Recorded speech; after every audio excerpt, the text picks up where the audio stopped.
नमस्कार साथीहरु, तपाईहरुलाई स्वागत छ मेरो युट्युब च्यानलमा। र मैले चाहिँ आज तपाईहरुलाई यस भिडियोमा यो लोकसेवा आयोगले चाहिँ कहिले विज्ञापन खुलाउँछ त भन्ने विषयमा भिडियो बनाइरहेको छु है। यो चाहिँ हाम्रो संघ प्रदेश र स्थानीय तहमा कहिले खुल्छ त हाम्रो लोकसेवा आयोग है। र यो चाहिँ सबैको जिज्ञासा भएकै कुरा हो हैन। ल अब भिडियो ढिला नगरिकन अब भिडियो स्टार्ट गरौँ है। ल अब हाम्रो संघीय लोकसेवा आयोगमा चाहिँ हाम्रो शाखा अधिकृतको लागि राज 15 तृतीय श्रेणीको लागि चाहिँ हाम्रो मंसिर अन्तिम बुधबार चाहिँ हाम्रो संघीय लोकसेवा आयोगले चाहिँ शाखा अधिकृतको लागि चाहिँ मंसिर अन्तिम बुधबार खुलाउँछ हैन। र त्यसैगरी हाम्रो नायब सुब्बा राजपत्राङ्कित अनङ्कित प्रथम श्रेणीको लागि चाहिँ पुस अन्तिम बुधबार चाहिँ विज्ञापन खुलाउँछ है।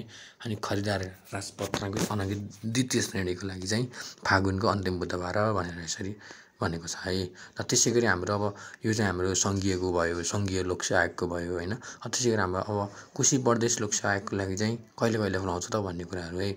अब कोशी प्रदेश लोकसेवा आयोगले चाहिँ अधिकृत सातौंको लागि चाहिँ हाम्रो असोजको महिनामा चाहिँ खुलाउँछ हैन।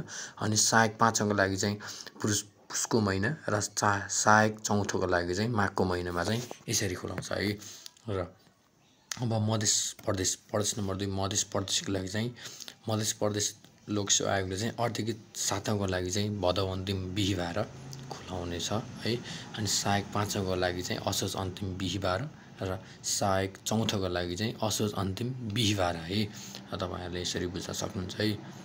अब बागमती प्रदेश लोकसेवा आयोगले चाहिँ कहिले खुलाउँछ त? यो अधिकृत सातौंको लागि चाहिँ मंसिर दोस्रो बुध सोमबार हैन। अनि सहायक पाँचौंको लागि चाहिँ माघ दोस्रो सोमबार र सहायक चौथोको लागि चाहिँ माघ दोस्रो सोमबारै रहेछ है पाँचवटा। तपाईहरुले हेर्न सक्नुहुन्छ है।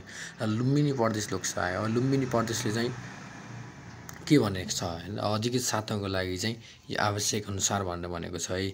र सहायक पाँचौंको लागि चाहिँ फागुन चैतमा भनेछ र सहायक चौथोको लागि चाहिँ वैशाख जेठमा भनेर चाहिँ यो लुम्बिनी प्रदेश लोकसेवा आयोगले चाहिँ भनेको छ है। र अब गण्डकी प्रदेश लोकसेवा आयोगले भनौँ हेरौँ है। र यो गण्डकी प्रदेश लोकसेवा आयोगले चाहिँ अधिकृत सातौंको लागि चाहिँ कार्तिक दोस्रो बुधबार, सहायक पाँचौंको लागि कार्तिक दोस्रो बुधबार हैन। र त्यसैगरी सहायक चौथोको लागि चाहिँ मंसिर दोस्रो बुधबार गरेर यसरी चाहिँ यो गण्डकी प्रदेशले पनि यसरी खुलाउने छ हैन। ल कर्णाली प्रदेश लोकसेवा आयोगको चाहिँ अधिकृत सातौंको लागि चाहिँ कार्तिक अन्तिम मंगलबार र सहायक पाँचौंको लागि पुस अन्तिम मंगलबार र सहायक चौथोको लागि चाहिँ फागुन अन्तिम मंगलबार चाहिँ यसरी विज्ञापन चाहिँ खुलाउने छ है।